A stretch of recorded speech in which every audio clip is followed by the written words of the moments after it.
بسم اللہ الرحمن الرحیم الحمد للہ رب العالمین والصلاة والسلام علی سید المرسلین۔ الحمد للہ ہمارا کنز دقائق کا سبق جاری و ساری ہے اور ہم کتاب الحج پڑھ رہے تھے۔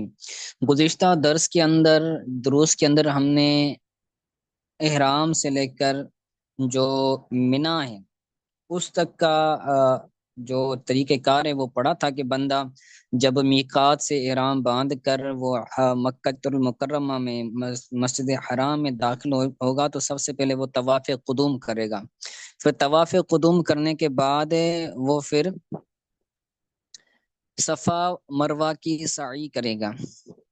صفا مروہ کی سعی بھی 3 چکر ہوں گے، اور طواف کے اندر جو بیت اللہ کا طواف ہوگا وہ بھی، اور 7 چکر ہوں گے۔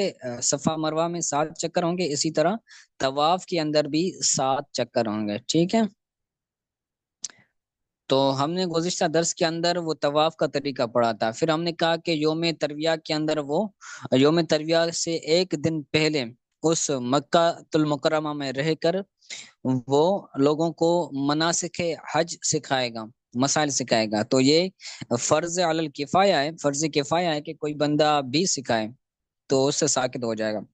پھر یوم ترویہ کے اندر وہ بندہ مینا کی طرف جائے گا۔ تو اب یہاں پر کچھ چیزیں ہیں، کچھ اصطلاحات ہیں۔ ایک ہوتا ہے یوم ترویہ، ایک ہوتا ہے یوم عرفہ، اور ایک اور بھی دن ہوتے ہیں، تو ان کو سمجھنا ضروری ہے کہ یہ کس تاریخ کو ہوتے ہیں۔ تو یوم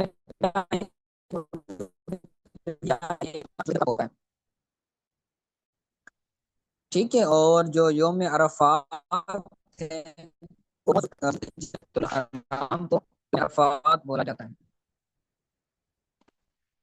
اور 10 ذوالحجہ کو یوم نحر بولا جاتا ہے، جس کو عید الاضحیٰ بھی بولا جاتا ہے، ٹھیک ہے، جس دن عید بھی ہوتی ہے۔ اس کے بعد 11 ذوالحجہ کو یوم قر کہا جاتا ہے، اور 12 ذوالحجۃ الحرام کو یوم نفر الاول بولا جاتا ہے، کیونکہ اس کے اندر بندہ جمرات سے لوٹتا ہے۔ اس کے بعد ہے یوم نفر ثانی، جس کو 13 ذوالحجۃ الحرام والے دن کو یوم نفر ثانی بولا جاتا ہے، ٹھیک ہے۔ تو یہ دن ہیں اور ان کی تواریخ ہیں، تو اس کو بھی آپ نے ذہن نشین کرنا ہے۔ بسا اوقات لوگوں کے پاس ان کی معین اور ان کی معرفت نہیں ہوتی۔ تو یوم ترویہ کے دن وہ مینا کے اندر جائے گا، پھر وہاں پر یہاں تک ہم نے کل پڑھا تھا۔ تو آج کا سبق ہمارا یہاں سے ثم الی عرفات سے شروع ہوگا، تو پڑھتے ہیں، سماعت کریں۔ کہتے ہیں ثم الی عرفات بعد صلاۃ الفجر یوم عرفۃ، تو یوم عرفہ کے دن نماز فجر کے بعد وہ عرفہ کی طرف جائے گا۔ جو مکۃ المکرمہ ہے، یعنی یوم ترویہ ہے، تو یوم ترویہ کے اندر وہ مینا کے اندر آیا تھا، تو یوم صلاۃ فجر، نماز فجر وہ مینا کے اندر ادا کرے گا۔ پھر نماز فجر ادا کرنے کے بعد وہ عرفہ کی جانب جائے گا۔ تو عرفہ، یوم عرفہ، یہ 9 ذوالحجۃ الحرام کے دن کو بولا جاتا ہے۔ تو وہ جائے گا، تو وہاں پر عرفہ کے اندر وہ 5 نمازیں پڑھے گا: ظہر، عصر، مغرب، عشاء، اور 10 ذوالحجۃ الحرام یعنی یوم نحر کی فجر بھی وہاں پر پڑھے گا۔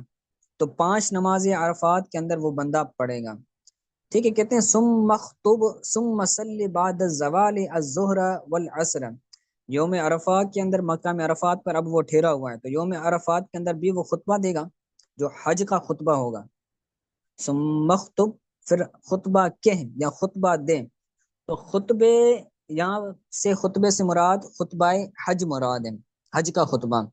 اس کے بعد کہتے ہیں پھر تم زوال کے بعد ظہر اور عصر کی نماز پڑھو بے اذان و اقامتین، ایک اذان کے ساتھ اور 2 اقامتوں کے ساتھ، بے شرط الامام والاحرام، امام اور احرام کی شرط کے ساتھ وہ عصر اور ظہر یہ دونوں ایک اذان کے ساتھ لیکن 2 اقامتوں کے ساتھ بندہ ادا کرے گا۔ تو یہاں پر دو نمازوں کو، یہ وہ جگہ ہے جہاں پر دو نمازوں کو ایک ساتھ پڑھنے کا حکم ہے۔ اس کے علاوہ کہیں پر بھی کسی بھی وقت میں نماز کوئی بھی نمازوں کو جمع کرنا یہ جائز نہیں ہے، اسی مقام میں اسی جگہ پر یہ جائز ہے، لیکن ایک اذان کے ساتھ دو اقامتوں کے ساتھ، ظہر کی اقامت الگ ہوگی، عصر کی اقامت الگ ہوگی۔ تو اس کے اندر امام اعظم کے نزدیک امام کی اور احرام کی شرط ہے، بشرط الامام والاحرام، امام یعنی جو نماز پڑھانے والا ہو تو اس کی شرط اور احرام کی شرط ہے۔ اگر کوئی امام نہیں ہے وہاں پر تو اب اس کو جمع کرنا جائز نہیں ہے۔ اسی طرح اگر وہ حالت احرام میں نہیں ہے، یعنی وہ حاجی نہیں ہے، تو وہ بھی جو ہے وہ دو نمازوں کو جمع نہیں کر سکتا، جبکہ جو صاحبین ہیں تو ان کے نزدیک یہ شرط نہیں ہے سوائے احرام کے، ٹھیک ہے۔ تو یہاں پر یہ پانچ نماز پڑھے گا، ثم الی عرفات، یہ ہو گیا نا۔ آگے کہتے ہیں ثم الی موقف، یہ اس میں ظرف کا صیغہ ہے، کاف کے نیچے زیر ہیں، وہ ثم الی موقف، پھر موقف کی طرف جائے گا۔ موقف یعنی وقف سے ہے، وقف کی معنی ہوتا ہے ٹھہرنا۔ تو یہ ایک جگہ ہے جو جبل احد ہے نا، تو جبل احد کے پاس ایک مقام ہے جس کو موقف بولا جاتا ہے، یعنی جہاں پر حاجی ٹھہرتے ہیں عرفات کے اندر۔ وقف بقرب الجبل، جو جبل رحمت ہے تو اس کے قریب میں، اس کے قرب میں تم ٹھہر جاؤ۔ عرفات کلھا موقف الا بطن اورنا، عرفات سارا کا سارا ٹھہرنے کی جگہ ہے، موقف اس میں ظرف ٹھہرنے کی جگہ ہے، سوائے بطن اورانا کے۔ بطن اورانا ایک علاقہ، ایک مقام ہے جس کا نام ہے یہ، تو وہ عرفات کے اندر یعنی وہ موقف کے اندر داخل نہیں ہے۔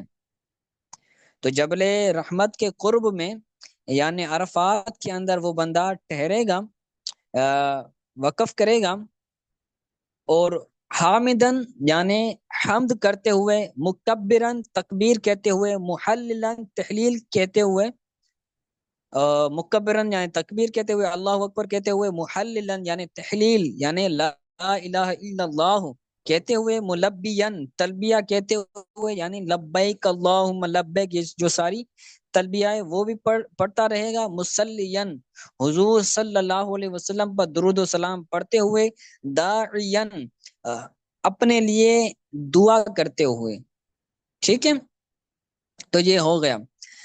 پھر کہتے ہیں ثم الی مزدلفہ بعد الغروب، پھر یہ مزدلفہ کی طرف جائے گا۔ مزدلفہ بھی ایک مقام ہے، تو سورج غروب ہونے کے بعد یہ مزدلفہ کی طرف جائے گا، یعنی دو نمازیں وہ مکہ میں عرفات کے اندر پڑھے گا۔ پانچ نمازیں جو پڑھنی ہوتی ہیں نا وہ مینا کے اندر پڑھنی ہوتی ہیں، ٹھیک ہے۔ تو اس کے بعد فجر کے بعد عرفات کے اندر آئے گا، عرفات کے اندر دو نمازیں پڑھے گا، عصر اور ظہر۔ عصر اور ظہر کرنے کے بعد پڑھنے کے بعد پھر موقف میں ٹھہرے گا، اس کے بعد مزدلفہ کے پاس مقام مزدلفہ میں آئے گا۔ ثم الی مزدلفہ بعد الغروب، سورج کے غروب ہونے کے بعد وہ مزدلفہ کے مقام میں آئے گا۔ ونزل یعنی اس کا آتا پیچھے، روح پر ہے، الا موقف اس کا بھی آتا پیچھے، یعنی روح یعنی چلے جاؤ، یعنی ادھر موقف کی طرف چلے جاؤ، یا پھر مزدلفہ کی طرف چلے جاؤ، یہ سارا آتا پیچھے جو روح آیا تھا نا لفظ، ثم روح یوم تلویت الی مینا، تو یہ سارا کا سارا ان کا تعلق اس فعل کے ساتھ ہے، روح کے ساتھ، روح امر ہے یعنی چلے جاؤ، ٹھیک ہے۔ پھر مزدلفہ کی طرف جائے گا غروب ہونے کے بعد، سورج کے غروب ہونے کے بعد، پھر ونزل بقرب جبل قزح، پھر جو جبل قزح ہے اس کے قرب میں تم اتر جاؤ، وہاں پر اتر کر وصل بالناس العشاءین باذان و اقامت، اور اس مقام مزدلفہ میں تم لوگوں کو نماز پڑھاؤ، عشاءین مغرب اور عشاء کو، باذان و اقامت ایک اذان اور ایک اقامت سے، عشاء اور مغرب یہ دونوں نمازیں پڑھاؤ ایک اذان اور ایک اقامت کے ساتھ، ٹھیک ہے۔ تو پیچھے کہا گیا تھا کہ ایک اذان اور دو اقامت ہے، یہاں پر کہا گیا ہے کہ ایک اذان اور ایک اقامت، تو پیچھے اور اس میں ایک اقامت کا فرق ہے کہ وہاں پر دو اقامتیں تھیں، یہاں پر ایک اقامت ہے۔ تو اس کے بارے میں اس کے فرق کو بیان کرتے ہوئے جو علامہ عبد الرزاق بہترالوی ہیں، وہ اس حاشیے ان کے کنز دقائق پر ایک حاشیہ ہے کشاف الحقائق، تو اس کے اندر آپ فرماتے ہیں کہ جو پہلا جو مقام تھا نا، اس پر چونکہ لوگ دور تھے تو اس کے لیے تکبیر کہا جاتا تھا، اقامت دو مرتبہ کہی جاتی تھی، اور جو یہاں پر ہے تو یہاں پر لوگ قریب قریب ہوتے ہیں تو اس وجہ سے یہاں پر ایک اذان اور ایک اقامت کہی جائے گی، ٹھیک ہے۔ تو آج کے لیے اتنا کافی ہے، اس کو اچھی طرح سے یاد کیجیے گا۔